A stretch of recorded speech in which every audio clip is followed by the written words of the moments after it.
नमस्कार दोस्तों, मैं doctor Madhulika, aesthetic physician and cosmetologist Madhulok hospital Gonda आपका न्यूज़ आर्टिकल में स्वागत करती हूँ।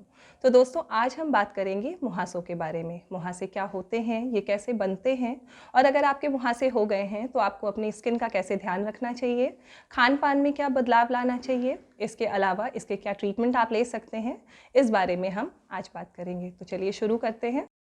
तो सबसे पहले बात करेंगे कि मुहासे कैसे बनते हैं। तो देखिए, हमारी स्किन में बहुत सारे ग्लैंड्स होते हैं, सेबेशियस ग्लैंड्स, जिनका काम होता है तेल बनाना। तो इसमें से तेल निकलता है, यानी कि सीबम, जो निकलता है हमारे पोर्स के द्वारा। तो जब बहुत ज़्यादा तेल बनने लगता है, बहुत ज़्यादा तेल निकलता है, तो वो बाहर आता है और ये सीबम और साथ में आपके डेड जो सेल्स होते हैं, ये सारे इकट्ठा होकर दाने का रूप ले लेते हैं। तो ये एक्ने बनाते हैं। इसके अलावा वहाँ पे बैक्टीरिया भी इन्फेक्शन करते हैं, तो इसकी वजह से भी वहाँ पे एक्ने फॉर्म हो जाता है।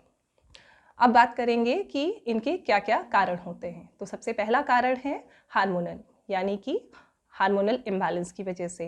तो आपने देखा होगा कि ये एक्ने की शुरुआत सबसे ज़्यादा हमने देखा होगा 10 से 12 साल के बच्चों में ये शुरू होता है।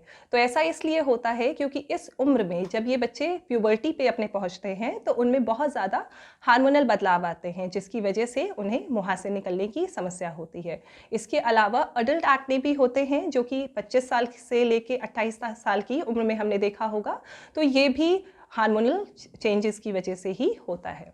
इसके अलावा इसके जेनेटिक्स भी कारण होते हैं, जैसे कि अगर आपके मदर या फादर को उनके टाइम में एक्ने हुआ हो तो इसकी पूरी संभावना है कि आपको भी मुहासों की समस्या ज़रूर होगी। इसके अलावा अनहेल्दी लाइफस्टाइल भी इसका एक बहुत बड़ा कारण होता है। ऐसा नहीं है कि अनहेल्दी लाइफस्टाइल से मुहासे होते हैं, पर अगर आपकी स्किन एक्ने बनाने के लिए प्रोन है तो ये उन्हें बढ़ावा देते हैं। यानी कि अगर आप अनहेल्दी खाना खाते हैं, बहुत ज़्यादा मिर्च मसाले वाला ऑयली खाना खाते हैं, इसके अलावा अपना चेहरा अच्छे से साफ़ नहीं करते हैं, बहुत ज़्यादा मेकअप का इस्तेमाल करते हैं, तो इनसे भी मुहासे होने की समस्या ज़्यादा होती है। इसके अलावा स्ट्रेस से भी मुहासे होते हैं, यानी कि तनाव से जैसे कि आपने देखा होगा कि बच्चों को एग्ज़ाम के दौरान या फिर जब हम बहुत ज़्यादा परेशान होते हैं तो भी हमें मुहासों की समस्या होती है। तो ये हो गए अब इसके कारण। अब हम जानते हैं कि मुहासे किन किन टाइप्स के होते हैं। तो मेनली ये 3 टाइप्स के होते हैं: माइल्ड, मॉडरेट, सिवियर। तो सबसे पहले बात करते हैं माइल्ड एक्ने के बारे में। माइल्ड एक्ने यानी कि छोटे छोटे दाने हैं, दूर दूर छोटे छोटे ऑयली स्किन है, तो इनको हम माइल्ड एक्ने कहेंगे। इसके अलावा अगर 10 से 12 दाने हैं, उनमें पीले पीले दाने हैं पर ये अलग अलग हैं, तो हम इन्हें मॉडरेट एक्ने कहेंगे। पर यही दाने अगर मिल गए हैं, साथ में घाव का रूप ले चुके हैं और गड्ढे बन गए हैं, तो इनको हम सिवियर एक्ने कहेंगे। ये जानना इसलिए ज़रूरी है क्योंकि आपका ट्रीटमेंट मोडालिटी भी इसी हिसाब से डिसाइड होगा। तो अब आते हैं इसके ट्रीटमेंट पे। तो ट्रीटमेंट के लिए सबसे ज़्यादा ज़रूरी है कि आप अपने डॉक्टर से मिलें। अगर आपको मुहासों की समस्या है तो आप अपने डॉक्टर से मिलें, क्योंकि आप जितनी जल्दी इसका ट्रीटमेंट लेंगे तो इसकी पूरी कोशिश रहेगी कि आपकी स्किन जल्दी से जल्दी ठीक हो सके और उससे होने वाले आपके जो स्किन को डैमेज है वो कम से कम होगा। तो सबसे पहले कोशिश करें कि आप अपने डॉक्टर से मिलें। वो आपका स्किन का टाइप देखकर, आपके मुहासों का टाइप देखकर आपको दवा देंगे।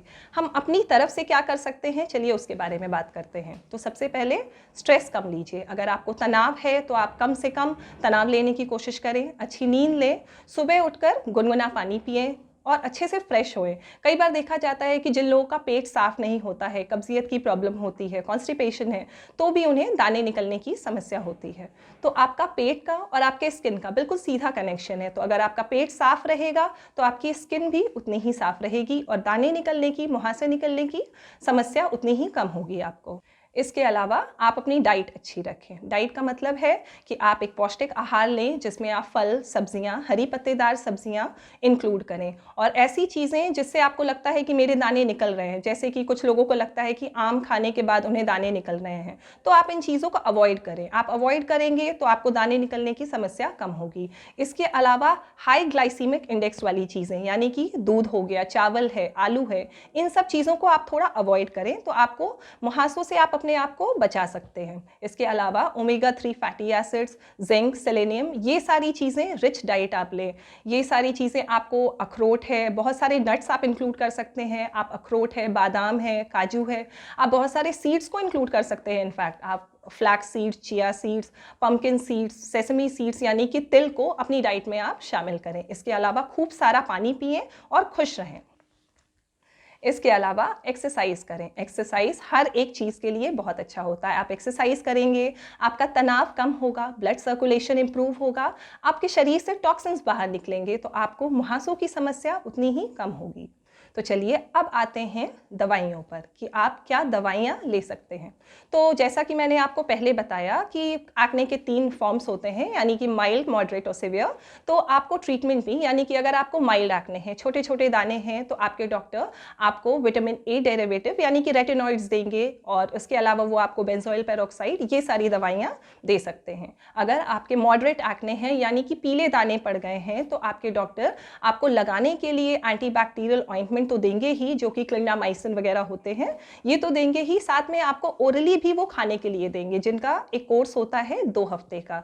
आपको पूरा कोर्स करने की ज़रूरत है, क्योंकि अगर आपके मुहासे ठीक हो रहे हैं और आप ट्रीटमेंट छोड़ देते हैं तो भी आपकी समस्या पूरी तरीके से नहीं जाएगी। और लगाने वाली क्रीम्स भी जो हैं वो एक दिन में अपना असर नहीं करेंगे। देखिए, आपको ये समझना ज़रूरी है कि मुहासे एक दिन में ठीक नहीं हो सकते हैं। इनके लिए आपको एक लंबा ट्रीटमेंट लेना होगा और मेंटेनेंस आपको पूरे लाइफ लॉन्ग भी करना पड़ सकता है, जब तक आपको ये समस्या हो रही है। तो आपको अगर एक क्लियर स्किन चाहिए तो इसका कोर्स कंप्लीट करना बहुत ज़्यादा ज़रूरी है। अगर आपके सिवियर एक्ने हैं तो आपके डॉक्टर आपको इन सारी लगाने वाली दवाइयों के साथ साथ आइसोट्रेटिनोइन नाम की दवा भी दे सकते हैं। ये बेसिकली आपको 20 mg हम देते हैं दिन में एक बार खाने के लिए। तो इससे बहुत सिवियर फॉर्म ऑफ एक्ने है, बहुत ज़्यादा पस बन गया है, बहुत ज़्यादा घाव बन गया है, तो इसको कंट्रोल करने में आपको मदद मिलेगी। पर ये सारी दवाइयाँ आप एक डॉक्टर से प्रिस्क्राइब करवा के तभी लें। खुद से कभी भी दवा लेने की कोशिश ना करें, क्योंकि इनके लॉन्ग टर्म साइड इफ़ेक्ट्स ज़्यादा होते हैं। अब चलिए बात करते हैं वो एडवांस ट्रीटमेंट्स जो मुहासों के लिए इस्तेमाल किए जाते हैं क्लिनिक में। तो सबसे पहले आता है लेज़र थेरेपी। लेज़र थेरेपी यानी कि low level laser therapy use किया जाता है, जिसमें ब्लू लाइट का इस्तेमाल किया जाता है, जो कि आपके मुहासे में होने वाले बैक्टीरिया को ये कम करते हैं और आपके मुहासों को कम करने में मदद मिलती है। इसके अलावा लाइट थेरेपी जिसमें इस्तेमाल किया जाता है इंटेंस पल्स लाइट का, ये पस्ट्यूलर एक्ने को कंट्रोल करने में और उसके साथ जो रेडनेस हो जाती है उसको कम करने में ये मदद करता है। इसके अलावा हम बहुत ही एक अच्छा ट्रीटमेंट एक्ने के लिए करते हैं, वो है केमिकल पील्स के द्वारा। केमिकल पील्स में एक केमिकल सोल्यूशन का इस्तेमाल किया जाता है, जो आपके पूरे चेहरे पे लगा दिया जाता है और थोड़े टाइम बाद उसे रिमूव करते हैं। केमिकल पील से आप अपने वाइट हेड्स, ब्लैक हेड्स, इन सब में कमी देखी जा सकती है। इसके अलावा दाग धब्बे कम होते हैं और आपके स्किन का जो सेल टर्नओवर है वो अच्छा होता है। तो इससे आपकी स्किन स्मूथ होगी, दाग धब्बे कम होंगे और आपके एक्ने भी धीरे धीरे कम होंगे।